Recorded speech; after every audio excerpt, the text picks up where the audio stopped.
कस्तूरी तिलकं ललाटपटले वक्षस्थले कौस्तुभं नासाग्रे वरमौक्तिकं करतले वेणुकरे कङ्कणं सर्वांगे हरिचन्दनं सुललितं कंठे च मुक्तावली गोपस्त्री परिवेष्टितो विजयते गोपाल चूड़ामणि। जय सिया राम, जय श्री कृष्णा। आप सभी भागवत प्रेमियों के चरणों में मेरा बारंबार वंदन प्रणाम। आप सभी महानुभाव जो श्रीमद् भागवत जी के इस मूल रस का नित्य ही रसास्वादन कर पा रहे हैं, उस भौरे के समान जो एक कमल पुष्प पर बैठने के बाद उसी में आसक्त हो जाता है, ऐसी जिनकी चित्तवृत्ति श्रीमद् भागवत जी में निहित हो गई है, ऐसे सभी महापुरुष जन हैं हमारे दृष्टि में, हमारे चित्त में। आप सभी को वंदन प्रणाम। और अभी जो नित्य नवीन श्रोता पधार रहे हैं भगवत कथा का चिंतन करने, रसास्वादन करने, तो पूर्व की भी जो चर्चाएं हैं आप जा करके एक बार शुभारंभ से उनको भी सबको श्रवण करते हुए रसास्वादन करें। तो विगत 10 दिनों में हमने श्रीमद् भागवत जी के 2 अध्याय मात्र, महात्म्य के 2 अध्यायों की चर्चा करी है। नित्य ही 15-20 मिनट जो आप नित्य चर्चा को श्रवण करते हैं, भागवत रस का अनुभव करते हैं, उसके साथ आज 11वां भाग हम आरंभ कर रहे हैं, जिसमें तृतीय अध्याय से कथा को आरंभ करेंगे। श्री नारद जी महाराज जिन्होंने भक्ति महारानी, ज्ञान और वैराग्य इनको बढ़ाने के लिए प्रयास आरंभ किया। ज्ञान वैराग्य कौन है, भक्ति महारानी कौन है, यही परिचय भागवत जी के महात्म्य में है। ज्ञान वैराग्य दोनों वो पुरुष हैं, ये भौतिक पुरुष नहीं है। ज्ञान और वैराग्य भौतिक जगत के व्यक्ति नहीं है, ये अध्यात्म जगत के, धर्म जगत के व्यक्ति हैं। ज्ञान वैराग्य से जीवन चलता है। जहाँ ज्ञान वैराग्य है वहाँ संतोष है, संतुष्टि है, परमानंद है। जहाँ भक्ति है वहीं परिपूर्णता है। संसार के विविध सुखों में सुख नहीं है, उनको पाकर के तात्कालीन सुख व्यक्ति को भले ही प्राप्त हो जाए, लेकिन जिन परमात्मा को, जिनकी कथा को पाने के बाद व्यक्ति को परमानंद मिलता है, और वो भी ऐसा आनंद जो चिरकाल तक रहता है, वो मात्र कथा के द्वारा ही संभव है। वो तभी संभव है जब हमारे जीवन में ज्ञान, वैराग्य और भक्ति, इन तीनों का आगमन होता है। तो भक्ति के आगमन की ही कथा, भक्ति की पुष्टता की कथा, वो महात्म्य में है। अब तृतीय अध्याय से हम उस कथा को आरंभ करते हैं। आइए मिलकर के प्रवेश करें तृतीय अध्याय में। श्री परमात्मने नमः। श्रीमन्महागणाधिपतये नमः। श्रीमद्भागवत महापुराणम् अथ माहात्म्य अथ तृतीयोऽध्यायः। नारद उवाच ज्ञानयज्ञं करिष्यामि शुकशास्त्रकथोज्ज्वलं भक्तिज्ञानविरागाणां स्थापनार्थं प्रयत्नतः। देवर्षि नारद यहाँ पर अब अपना जो लक्ष्य है वो एक निर्धारित कर लेते हैं। पहले संतों की खोज में लगे रहे, सत्कर्म की खोज में लगे रहे। सनकादिक मुनियों से भेंट हो गई, गए तो थे तपश्चर्या करने की, कहीं कुछ मेरे मन को शांति नहीं मिली तो अब मैं तप कर लेता हूँ। लेकिन जैसे ही विशालापुरी में पहुंचे, बद्रीनाथ में दर्शन हो गए सनकादिकों के, और उनसे फिर जब चर्चा हुई तो मन में जो जिज्ञासा थी उनको उनके सामने रख दिया। मन की सारी चिंताएं जब दूर हुई, तब नारद बाबा ने फिर एक संकल्प लिया, मन में एक भाव लिया कि ज्ञान यज्ञम करिष्यामि। अब मैं यज्ञ करूंगा, लेकिन वो कौन सा यज्ञ होगा? ज्ञान यज्ञ करूंगा। शुक शास्त्र कथोज्ज्वलम, ऐसा ज्ञान यज्ञ जो सुख शास्त्र का रूप है, अर्थात जो श्रीमद् भागवत जी की कथा है, जो शुक शास्त्र की कथा है, अब मैं वो कथा का ज्ञान यज्ञ करूंगा। भक्ति ज्ञान विरागाणाम स्थापनार्थम प्रयत्नतः। और नारद बाबा कहते हैं मेरा लक्ष्य बिल्कुल स्पष्ट है। मुझे न मुक्ति मोक्ष की कामना है, न किसी अन्य प्रकार भौतिक जगत की कोई मुझे सुख सुविधा का आभास मात्र है कि जो कुछ चाहिए मुझे, बिल्कुल भी नहीं। भक्ति ज्ञान विरागाणाम, जो पूरे संसार के कल्याण के लिए ये 3 व्यक्ति हैं, अगर ये जागृत रहें, ये प्रसन्न रहें, तो पूरे समाज में, सृष्टि में आनंद ही आनंद रहेंगे। इसलिए मैं इन तीनों की स्थापना करूंगा, भक्ति, ज्ञान और वैराग्य। इनकी स्थापना के लिए अब मैं प्रयत्न करना आरंभ करूंगा। अभी आप आगे चलेंगे तो अभी अगले श्लोक में आगे एक चर्चा है, तो यहाँ ये शब्द याद रखिएगा, प्रयत्नतः। नारद बाबा कहते हैं अब मैं प्रयत्न करूंगा। और उसके पश्चात में फिर वो कहते हैं, कुत्र कार्यो मया यज्ञ स्थलम तद्वाच्यतामिह महिमा शुक शास्त्रस्य वक्तव्यो वेद पारगैः। सनकादिक मुनियों से नारद बाबा पूछते हैं कि कुत्र कार्यो मया यज्ञ, सर्वप्रथम तो मुझे ये बता दीजिए कि मुझे ये जो है कहाँ पर करना चाहिए, ये यज्ञ करने के लिए भागवत यज्ञ कहाँ करना चाहिए, कुत्र कार्यो, ये यज्ञ मैं कहाँ करूँ, स्थलम तद्वाच्यतामिह, मुझे वो स्थान बतला दीजिए बस कि कौन सा स्थान इसके लिए उपयुक्त रहेगा। क्योंकि कोई भी सत्कर्म शुभ कर्म आदि करते हैं तो उसमें स्थान का, समय का, इन सब का बड़ा विशेष महत्व है, तो एक उत्तम सा स्थान बता दीजिए। और महिमा अशोक शास्त्रस्य वक्तव्यो वेद पारगैः, फिर हे वेदवादी मुनिजनों, फिर कृपा करके आप मुझे जो है शुक शास्त्र की महिमा के विषय में बतलाइएगा, भागवत जी की महिमा क्या है उसके विषय में कृपा करके आप बतलाइएगा। कियद्भिर्दिविषैः श्राव्या श्रीमद् भागवती कथा कोविधिस्तत्र कर्तव्यो ममेदं ब्रुवतामितः। हमारे समाज में आज भी भागवत जी को लेकर के बहुत सारी बातें ऐसी हैं जो मन में शंकाएं पैदा करती हैं, जो विविध विद्वज्जन ज्ञानी जन अपनी अपनी वाणी में कहते हैं और वो सभी सत्य हैं क्योंकि सभी ने पढ़ा है। लेकिन आज आप और हम जिस चर्चा को करने बैठे हैं बिल्कुल मूल मात्र को, तो जो मूल सत्यता है हम उसके भीतर तक गहनता के साथ उसको अध्ययन कर पाएंगे, समझ पाएंगे। तो समय को लेकर के भी कुछ लोग जैसे कहा करते हैं कि भागवत कथा तो सप्ताह विधि है, सप्ताह विधि ही होनी चाहिए, लेकिन कहीं कहीं आप देखोगे कि कथा उससे अधिक समय भी होती है। कुछ समय पहले हम लोग भी जब कथा भागवत जी की कर रहे थे, कई स्थानों पर हमें 8 दिन कथा करने का भी अवसर मिला।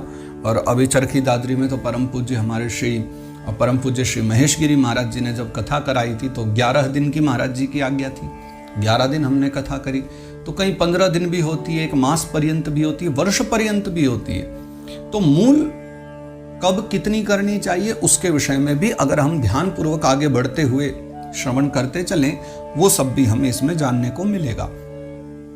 तो नारद बाबा पूछते हैं कि कियद्भिर्दिविषैः श्राव्या, कितने दिनों तक वो कथा सुननी चाहिए, श्रीमद् भागवती कथा, और को विधिस्तत्र कर्तव्यो, और उन 7 दिनों की क्या क्या विधि है, कृपया करके ममेदं ब्रुवतामितः, वो सभी हमें बतलाइए कि क्या क्या उसके विधान हैं। तो सनकादिक मुनि कहते हैं, कुमारा ऊचुः शृणु नारद वक्ष्यामो विनम्राय विवेकिने गंगाद्वार समीपे तु तटमानंद नामकम। सबसे पहले तो आपने स्थान पूछा है तो स्थान के विषय में जान लीजिए। शृणु नारद वक्ष्यामो, नारद जी आप बहुत विनम्र हैं और साथ ही बहुत विवेकी भी हैं। विनम्र इसलिए कि ब्रह्मा जी के पुत्र होने के कारण एक तो आपको पूर्ववत वैसे ही बहुत ज्ञान है, पूर्व से ही आपको बहुत ज्ञान है और आप सब कुछ जानने वाले हैं, लेकिन फिर भी हमारे सामने किसी अबोध बालक की तरह हर एक छोटी छोटी बात हमसे पूछ रहे हैं। ये आपकी विनम्रता है, और ये आपका विवेक भी है। एक बुद्धिमान व्यक्ति को ऐसा ही करना चाहिए। एक बुद्धिमान व्यक्ति सदा सर्वदा यही करता है कि जब गुरुजन सामने हो, विद्वज्जन सामने हो, तो उस समय वो कहता नहीं, वो सुनता भी है। अगर बड़े बुजुर्ग बोलें तो उनकी बात को सुनना भी चाहिए। आप तो इतने विनम्र भी हैं कि हमसे पूछ भी रहे हैं और विवेकी भी हैं कि सब जानते हुए भी जब हम बोलते हैं तो आप सब कुछ बड़ी सहजता से प्रेम से श्रवण करते हैं। आपने पूछा है तो हम बता दें। गंगा द्वार समीपे तु तटमानंद नामकम, यहाँ गंगा द्वार जो शब्द है वो हरिद्वार लेकर के चलिए। गंगा द्वार, गंगा के तट पर आप जाइए, वहीं समीप में तटमानंद नामकम एक आनंद नाम का तट है, आप वहां चले जाइए। वहां क्यों जाना है, उसकी विशेषता क्या है, वो अगले श्लोक में बतलाए हैं। नाना ऋषिगणैर्जुष्टम देवशद्ध निषेवितम नाना तरुलता कीर्णम नव कोमल बालुकम। सबसे उत्तम बात तो यह है कि वहां बहुत सारे ऋषि मुनि जनों का पूरा समूह निवास कर रहा है। नाना ऋषिगणैर्जुष्टम, वहां सम्मिलित हुए हैं बहुत सारे ऋषिगण। और देव सिद्ध निषेवितम, देवताओं के लिए, सिद्ध जनों के लिए, सबके लिए वो सेवित स्थान है, अर्थात देवतागण भी आते हैं वहां पर। गंगा के तट पर ऐसा स्थान है। नाना तरुलता कीर्णम, विविध प्रकार के पेड़ और बेल, उनके द्वारा उस स्थान की बहुत शोभा बढ़ रही है। और नव कोमल बालुकम, और वहां बहुत ही कोमल सी, सुकोमल सी बालू बिछी हुई है गंगा के तट पर। ये सब बताने का कारण क्या था कि देखो भाई कथा होगी, इतने सारे लोग कथा सुनने आएंगे तो उनके जलपान की व्यवस्था करनी पड़ेगी, तो वहाँ गंगा जी हैं, बैठने की छत की व्यवस्था करनी पड़ेगी, सब आएंगे तो कहा बड़े बड़े वृक्ष भी हैं, नीचे आसन भी सबको देना पड़ेगा, तो कहा नव कोमल वालुकम भी है, वहाँ कोमल कोमल बालू भी, एक प्रकार से आपके पंडाल की सारी व्यवस्था वहाँ हो जाएगी अगर वहाँ कथा आप कराएंगे तो। रम्यमेकांत देशस्थम हेम पद्मशु सौरभम यत् समीपस्थ जीवानां वैरम चेतसि न स्थितम। सबसे बड़ी बात जो हरि कथा चिंतन करने वाले एक भक्त के लिए चाहिए, एकांत प्रदेश, एकांतवास। एकांतवास इसलिए नहीं किया जाता कि एकांतवास में रहने से भगवान पक्का ही मिल जाएंगे। एकांतवास इसलिए किया जाता है कि चित्त एकाग्र हो जाए। समाज के बीच में बैठ करके, विविध भौतिक वस्तुओं के बीच में बैठ करके व्यक्ति का मन उधर ही भागता है बार बार, लेकिन उससे जब मन को एकाग्र करके कहीं लाना हो तो एकांत में रहिए। देखो, जब व्यक्ति के पास बहुत सारी भौतिक सुख सुविधाएं होती हैं ना, तो वो उनकी ओर देखता है, उनकी ओर उसका मन फंसता है। लेकिन अगर विचार कीजिए कि वो सब हो ही ना, तो अगर वो सब कुछ समाप्त ही हो जाए, तो थोड़े ही समय के बाद, प्रयास करने के बाद, अभ्यासेन तु कौन्तेय वैराग्येण च गृह्यते, जब थोड़ा अभ्यास होगा और थोड़ा वैराग्य मन में प्रकट हो जाएगा, तब वो प्राप्ति हो सकती है। तो एकांत चाहिए, तभी यहाँ चित्त लग सकता है। तो रम्य में एकांत देशस्थम, सबसे उत्तम बात तो ये है कि वो जो घाट है जहाँ पर हम कथा श्रवण कराने के लिए कह रहे हैं, कथा करने के लिए, एकांत देशस्थम, वो एकांत देश है, वहाँ व्यर्थ की ज़्यादा भीड़ भाड़ नहीं है, बहुत सुरम्य है स्थान। और हेम पद्म सुसौरभम, वहाँ पर स्वर्णमय जो कमल हैं उनके खुशबू चारों ओर फैल रही है। हेम कहते हैं स्वर्ण को, और हेम पद्म यानी कमल, तो हेम पद्म सुसौरभम, तो वो जो हिरण्यमय जो कमल हैं, स्वर्ण के समान सुनहरे जो कमल हैं, सुनहरे जो कमल हैं, कमल पुष्प, उनकी जो गंध है वो चारों ओर वहाँ फैल रही है। और सबसे उत्तम बात देखिए, कितनी अच्छी बात है कि यत् समीपस्थ जीवानाम वैरम चेतसि न स्थितम, और वहाँ उस घाट के निकट रहने वाले जो जीव हैं, जो हिंसक व्याघ्र आदि हैं, गौ आदि हैं, भालू आदि हैं, वानर हैं, जितने भी जीव वहाँ रहते हैं, उनमें आपस में किसी प्रकार का भी वैर नहीं है। यत् समीपस्थ जीवानाम वैरम चेतसि न स्थितम, किसी के चित्त में कोई वैर भाव, कोई शत्रुता, ऐसा कुछ भी नहीं है, इसलिए आप वहाँ चले आइए। आगे कहते हैं, ज्ञान यज्ञस्त्वया तत्र कर्तव्यो ह्यप्रयत्नतः अपूर्व रसरूपा च कथा तत्र भविष्यति। अभी हमने कहा था पिछले श्लोक में, जब मैंने कहा था ये शब्द याद रखना, प्रयत्नतः, जब नारद जी ने बोला था ना ज्ञान यज्ञम करिष्यामि शुक शास्त्र कथोज्वलम, तो वो कह रहे थे कि मैं प्रयत्न पूर्वक कथा करूंगा। सनकादिक मुनि क्या कह रहे हैं, इनकी वाणी को सुनिए कि ज्ञान यज्ञस्त्वया तत्र कर्तव्यो ह्यप्रयत्नतः। अब आप वहां जाकर के गंगा के तट पर जो ज्ञान यज्ञ है आप उसको कीजिए, त्वया तत्र कर्तव्यो, वहां आपको ज्ञान यज्ञ करना चाहिए, लेकिन कैसे, ह्यप्रयत्नतः, अप्रयत्नतः। वो कह रहे थे मैं प्रयत्न करूंगा, और सनकादिक मुनि क्या कह रहे हैं, अप्रयत्नतः, बिना प्रयत्न के ही करो जा करके, तुम्हें प्रयत्न करने की आवश्यकता नहीं है। इसका अर्थ क्या है, अर्थ ये है कि भैया सांसारिक कर्म करने में व्यक्ति को पुरुषार्थ करना पड़ता है, परिश्रम करना पड़ता है, प्रयत्न करना पड़ता है, लेकिन भागवत कथा प्रयत्नों से नहीं होती, भागवत कथा कृपा के द्वारा होती है, भागवत कृपा अनुग्रह के द्वारा होती है, भगवत कथा भगवत इच्छा के द्वारा ही संभव है। हमारे विचार करने से या हमारे प्रयत्नों से कथा नहीं हो सकती। हम ऐसे बहुत लोगों को जानते हैं जो प्रयत्न तो वर्षों से कर रहे हैं, लेकिन जब हरि कृपा होती है तब ही जाकर के ये भगवत कथा रूपी सत्संग मिल पाता है। विनय पत्रिका का एक भाव है जो गोस्वामी तुलसीदास जी कहा करते हैं कि जब द्रवई दीन दयालु राघव साधु संगति पाइये, जेहि दरस परस समागमादिक पाप राशि नशाइये। तो ये प्रयत्नों से नहीं है, जब द्रवई दीन दयालु राघव, जब परमात्मा प्रसन्न हो जाते हैं तब जाकर के संभव है कि भगवत कथा मिले। तो सनकादिक भी कहते हैं कि अप्रयत्नतः, बिना प्रयत्न के ही करो तुम तो जाकर के, अपूर्व रस रूपाच, और बिना प्रयत्न के भी करोगे बस कृपा मान करके कि ये भगवत कृपा हो गई, हमें तो करना ही है, तो अपूर्व रस रूपाच कथा तत्र भविष्यति, वहां ऐसी कथा होगी कि अपूर्व हो जाएगी। आज से पहले कभी किसी ने इतना रस लिया ही नहीं होगा, इतनी रसरूप कथा का वहां पर शुभारंभ हो जाएगा, ऐसा हमारा वचन है। इसलिए हमने जो कहा है बस वही कीजिए और जा करके कथा की तैयारी कीजिए। पुरस्थम निर्बलम चैव जराजीर्ण कलेवरम तद्वयम च पुरस्कृत्य भक्तिस्तत्रागमिष्यति। सनकादिक मुनि कहते हैं कि जो निर्बल हैं और जीर्ण कलेवरम यानी जिनका शरीर वृद्धावस्था को प्राप्त हो गया है, जरा के द्वारा यानी बुढ़ापे के कारण जो जीर्ण हो गए हैं, तद्वयम च पुरस्कृत्य, जैसे ही आप भागवत कथा का शुभारंभ करोगे, आयोजन आरंभ करोगे, तो भक्तिस्तत्र गमिष्यति, भक्ति महारानी भी ज्ञान वैराग्य को लेकर उसी क्षण वहां चली आएंगी। ये हमारा वचन है। यत्र भागवती वार्ता तत्र भक्त्यादिकं व्रजेत कथा शब्दम समाकर्ण्य तत्रिकम तरुणायते।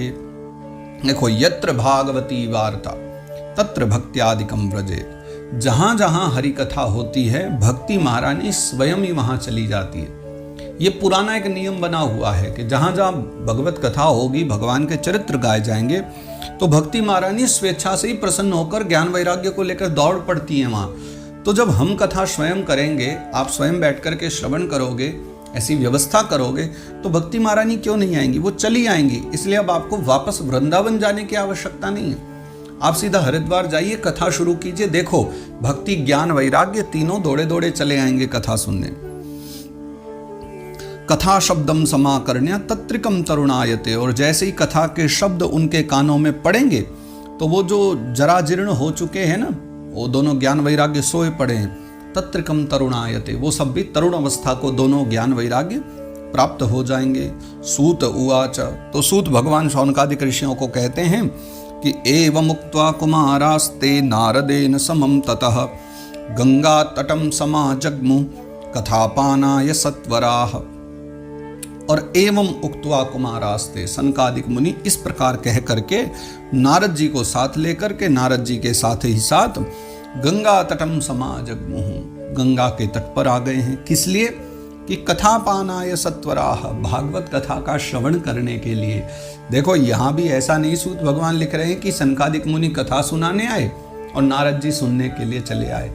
ये सबके सब सुनने ही आए हैं, क्योंकि हम अगर ये कहें कभी कभी कि हम कथा सुनाने के लिए आए हैं तो ये उत्तम नहीं है, क्योंकि वस्तुतः कथा जो सुना रहे हैं वो हम नहीं हैं। सुनाने वाले साक्षात नारायण ही होते हैं, जो हमारे कहीं ना कहीं भीतर बैठे हैं। अहम वैश्वानरो भूत्वा प्राणिनाम देहमाश्रितः, वो जो भगवान का वचन है बिल्कुल वही, कि वो हमारे भीतर बैठकर कथा तो परमात्मा ही कर रहे हैं। हम भले ही सुनाने आए लेकिन हम श्रवण ही करते हैं, यही एक विशेषता है। तो लिखते हैं कथा पाना है सत्वराह, वो सब के सब वहां कथा सुनने के लिए चले आए। अब आगे बड़ी अद्भुत बात हुई।